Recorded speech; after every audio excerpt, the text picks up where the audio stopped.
Assalamu alaikum 10th class. I am your teacher Ma'am Hira. This is our biology class in reference to our morning schedule. This is 1st July and the day is Wednesday. We have started unit number 2 2 days earlier. The name of our unit number 2 is homeostasis and today's topic is osmosis. We have discussed osmosis in grade 9 in detail as well, but as it is relevant to our today's topic, so let me give you a short intro of that. What is osmosis? Osmosis is the movement of water from hypotonic solution to hypertonic solution through semi-permeable membrane. So I have used here two terms. One is hypotonic solution to hypertonic solution. So what are these two terms? Hypotonic solution is the medium in which concentration is less or low salt concentration.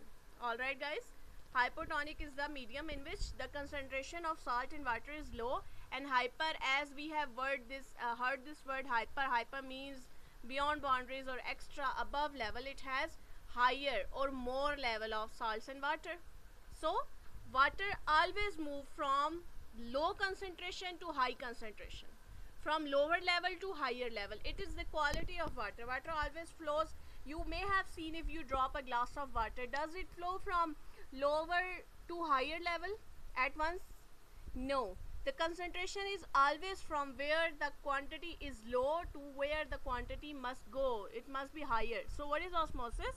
Osmosis is the movement of water from lower concentration to higher concentration through semi-permeable membrane. How plants transfer this water, how plants transfer water from one level to another, we will discuss this. But before discussing that, there are three divisions of plant on the basis of salts and water, amounts of salt and water they take in or give out. There are three kinds of plants, namely hydrophytes, xerophytes and halophytes. Of course, the meaning of these phytes lies into them. Hydro means water, so hydrophytes are the water plants which require water, fresh water. Xero means no water. They live without water on dry land. They do not need water for their lives to grow, to move, okay? And the last word is halo. Halo means fresh water or sea water. So let me write down these. So what are hydrophytes? Hydrophytes which need water. Xerophytes which don't need water, they need dry lands for their growth. And halophytes need sea water.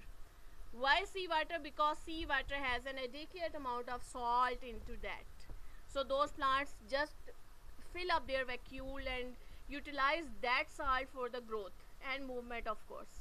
Alright guys, so what are hydrophytes? Let me tell you a complete definition. Hydrophytes are the plant which live completely or partially submerged in fresh water. They require fresh water for the living. Alright, and such plants do not face problem with the water shortage. If there is a shortage of water, they can cope up for up to 2 days, 3 days. After that duration of time period, when they get water, they become the same as they were earlier.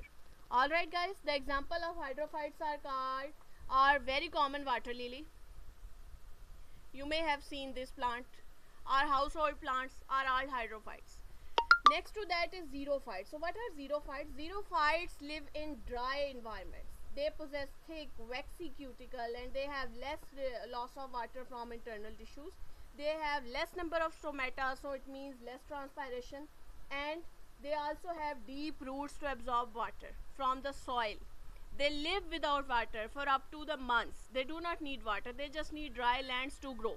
Alright guys, and the examples of xerophytes are cactus plants.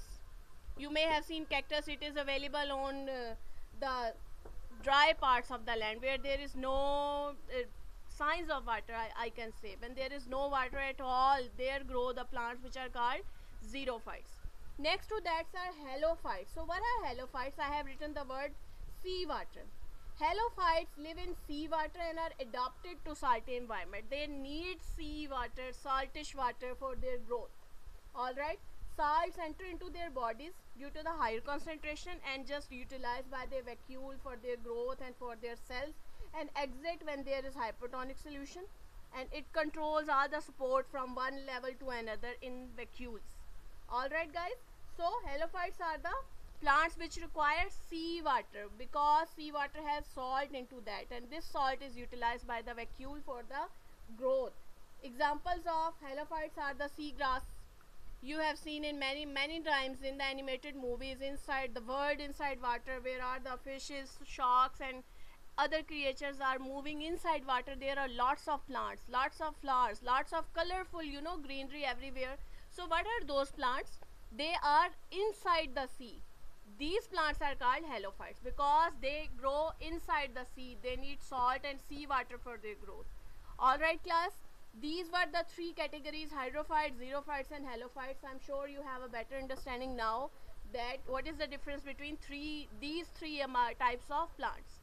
You have now known what is osmosis. Osmosis is the movement of water from lower concentration to the higher concentration, from hypotonic to hypertonic, and three kinds of plant. This was all about our today's topic. I hope you have understood this.